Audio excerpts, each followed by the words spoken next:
വിദ്യാർത്ഥിനിയായിരുന്ന Arya രാജേന്ദ്രനെ mayor പദവിയിൽ പ്രതിഷ്ഠിച്ച CPM, ആര്യയെ മുൻനിർത്തി ആവശ്യങ്ങൾ നടത്തിയെടുക്കുന്ന CPM. മുന്നിലിരിക്കുന്നത് ആര്യമോളാണെങ്കിലും അത് മറ്റു പലർക്കുമാണ് ഉപകാരത്തിലെത്തുന്നത്.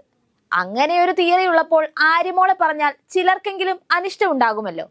മേയർ കുട്ടിയെ പറയുന്നത് ആർക്കും ഇഷ്ടമല്ലെങ്കിൽ തന്നെയും പാർട്ടിയുടെ നിലനിൽപ്പിനെ ഭയന്ന് ഇനിയിപ്പോ പറയാണ്ടിരിക്കാനും വയ്യാന്നായിരിക്കുകയാണ്. ആര്യക്കെതിരെ ഉയർന്ന കുന്തമുനകളെ ചെറുക്കാൻ കവചം തീർത്തിരിക്കുകയാണ് പല നേതാക്കളും. ആര്യ ഉണ്ടാക്കുന്ന വിവാദങ്ങളിലെല്ലാം സംരക്ഷിക്കാൻ രംഗത്തെത്തുന്നത് സംസ്ഥാന സെക്രട്ടറി MV ഗോവിന്ദനും മന്ത്രി മുഹമ്മദ് റിയാസുമാണെന്നാണ് പൊതുവെയുള്ള ആരോപണങ്ങൾ. ഇവരെ കൂടാതെ ആൾക്കാർ വേറെയുമുണ്ട്.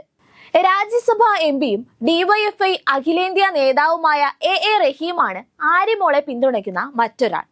ജില്ലയിലെ DYFI SFI നേതാക്കൾ ആര്യക്കെതിരെ ശബ്ദിക്കാത്തത് റഹീമിനെ പേടിച്ചിട്ടാണത്രേ. ഇതൊക്കെ ആര്യയെ എതിർക്കുന്നവർ പറയുന്നതാണ്.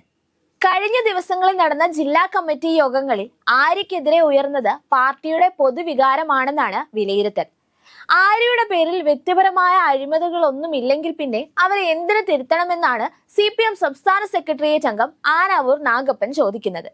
നാഗപ്പനൊക്കെ ആര്യക്കെതിരെ ഒന്ന് തിരിഞ്ഞ് ചിന്തിക്കുക പോലുമില്ലല്ലോ. വികസന പ്രവർത്തനങ്ങൾ തലസ്ഥാനത്ത് കൃത്യമായി നടക്കുന്നുണ്ട്.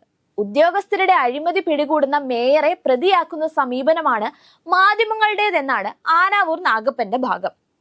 ആര്യയെ മേയർ സ്ഥാനത്ത് നിന്ന് മാറ്റും എന്നൊക്കെയാണല്ലോ പുറത്തു വരുന്ന ചർച്ചകൾ. ആര്യ രാജേന്ദ്രന് തെറ്റുതിരുത്താൻ ഒരവസരം കൂടി നൽകാമായിരുന്നു എന്നാണ് ജില്ലാ കമ്മിറ്റിയുടെ തീരുമാനം. നഗരസഭാ ഭരണത്തിലെ വീഴ്ചകളും പ്രവർത്തന ശൈലിയും അധികാരം നഷ്ടപ്പെടുന്നതിന് ഇടയാക്കുമെന്ന തിരിച്ചറിവിലാണ് പാർട്ടി അടിയന്തര ഇടപെടൽ നടത്തുന്നതും.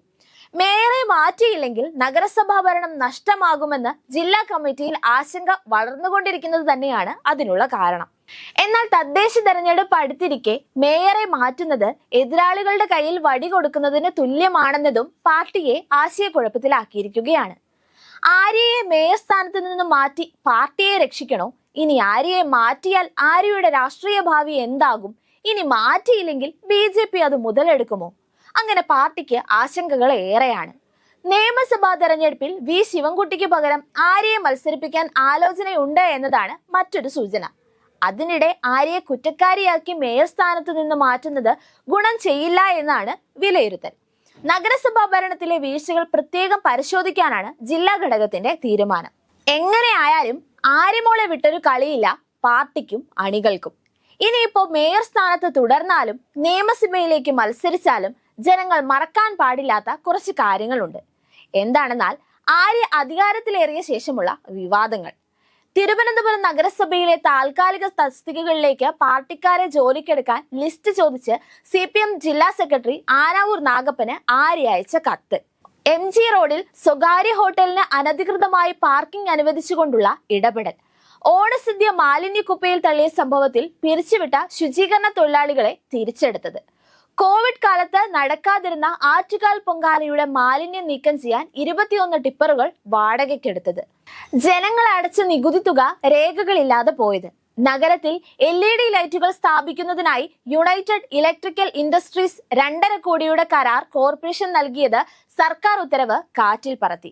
കെട്ടിട നമ്പർ അഴിമതി, പട്ടികജാതി ഫണ്ട് തട്ടിപ്പ്, ജാതി തിരിച്ച് കായിക ടീം, നിരക്ഷരരുടെ കണക്ക് പെരുപ്പിച്ചു കാട്ടി നഗരസഭയുടെ ഫണ്ട് വെട്ടിച്ച അക്ഷരശ്രീ തട്ടിപ്പ്, വെള്ളപ്പൊക്ക വിവാദം, സ്മാർട്ട് സിറ്റി റോഡുകളിലെ കുഴികൾ, KSRTC ഡ്രൈവറുമായുള്ള വാക്കുതർക്കം. മേയർ സ്ഥാനത്ത് തുടർന്നാൽ ലിസ്റ്റ് ഇനിയും നീളുമെന്നത് സംശയമില്ലാത്ത കാര്യമാണ്. മേയർ സ്ഥാനത്ത് നിന്ന് ആര്യയെ മാറ്റിയാൽ നിയമസഭയിലേക്ക് ഒരു സീറ്റ് നൽകി ആര്യമോളെ വിഷമിപ്പിക്കാതിരിക്കാൻ പാർട്ടിയും നേതാക്കളും ശ്രദ്ധിക്കുമെന്ന കാര്യവും സംശയമില്ല. ഇനിയിപ്പോ പാർട്ടിയെ രക്ഷിക്കണമെന്ന ഒറ്റ ലക്ഷ്യത്തിൽ നേതാക്കൾ അത്യധികം വിഷമത്തോടെ ആ കടുത്ത തീരുമാനം കൈക്കൊള്ളുമോ എന്ന് മാത്രമാണ് കണ്ടറിയാനുള്ളത്.